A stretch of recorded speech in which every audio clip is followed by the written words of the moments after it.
Let's see how to enter BIOS without keyboard. Windows 10. Now go to Settings. Then click Update and Security. Then go to Recovery.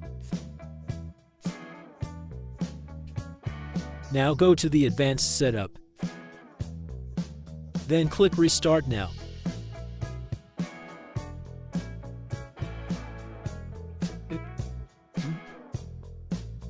Now go to the Troubleshoot.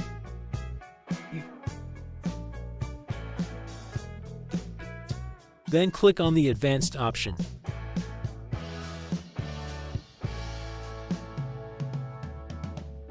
Now go to UEFI firmware.